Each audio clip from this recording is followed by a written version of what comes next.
Well, let's say this. All right. If for some bizarre reason that the Supreme Court returns power to the states on this issue, that is a step in the right direction. Yeah. And that we should rejoice. Yeah. So how about this? To life. To life. And to Elizabeth Warren's sanctity. And that she would be given the grace to repent. Pray and for to her soul. sober up. Pray for her soul. Yeah. I gave a talk recently at St. Gregory the Great Academy, and you helped me with that talk, and you made this suggestion to me, which was the kind of central point of the talk that I gave, and that was that good Catholic education, or forget Catholic, good education would have us come to know what is true, love that thing, and then serve that thing. Did I have that in the right order? To know, love, and serve. This is what the Baltimore Catechism says. Know, to love, and serve the Logos. Right. Yes. And then you pointed out that what often happens through public school education or indoctrination through television or media is the exact inverse. That hierarchy of knowing, loving, and serving is inverted, so that instead, little Lizzie Warren, as a 6-year-old girl, maybe, was told that abortion is very good for women, and we should want what's good for women, right? And she was basically, and I'm using her as a punching bag, but anyone, right? Sure. They're given this ideology, and they're taught first to serve it, not to know what's true, but to serve it. That's right. This is why you'll chat with kids and they might tell you that transgenderism is good and that sodomy is good, and right, because they've been told to serve this thing. They haven't really been given the option. They haven't even been given an argument for it. They serve it. Right. If you serve something long enough, you come to hold a particular affection for that thing. And that might be because you feel that you're on the right side of history, or in the in-group, or on the side of the oppressed. You come to sort of identify with this thing.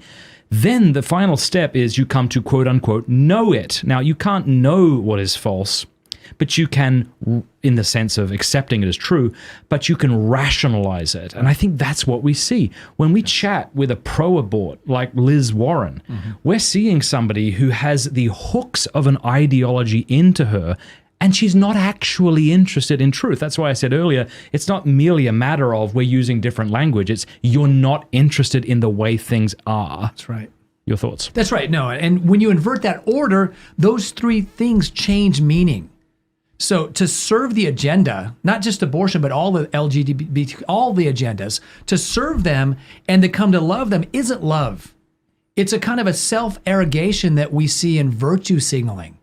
It's really that kind of thing. It's when you know first, then love. That kind of love is a humility that says, I acquiesce to the nature of reality, and I give in to truth in my love that this thing is worthy of love, as opposed to I arrogate to myself and thereby virtue signal the agenda I support because I get human respect for it, as opposed to respect from God the other way around.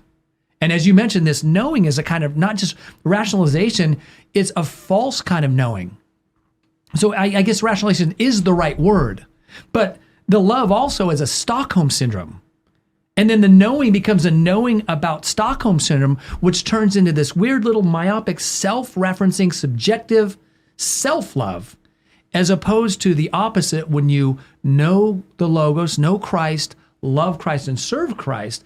It's worshiping the objective will of truth. And it's such a radically different thing. And if you look at the public schools, and you start with John Dewey, and you look what they've morphed into, it truly is serving the agenda, loving what you're serving out of self-adulation, and then thinking that you know something that you don't. And that's exactly why people that are deluded like Liz Warren can say, I know this issue. And she's completely wrong about nearly everything she says, because she's saying she knows something that she doesn't know at all. And she truly appears to love it, right? I really want all women everywhere to be able to slaughter their unborn children. That's literally what she's saying. Yes. So this inversion is, I think, absolutely key, not just for this conversation, but to begin to say, hey, what's going on with public schools? What kind of education did we receive? We were all in this. And if it didn't envelop us, we can thank our families and our churches for mitigating the damage that this kind of inverted order does when you serve, love, and think you know a thing. And I think that's the big divide. That's the big divide. Yeah, no, I think that's spot on. Knowing, loving, and serving. Yeah. Hey, thanks so much for watching. Please be sure to like and subscribe and leave a comment below letting us know what you thought about the video.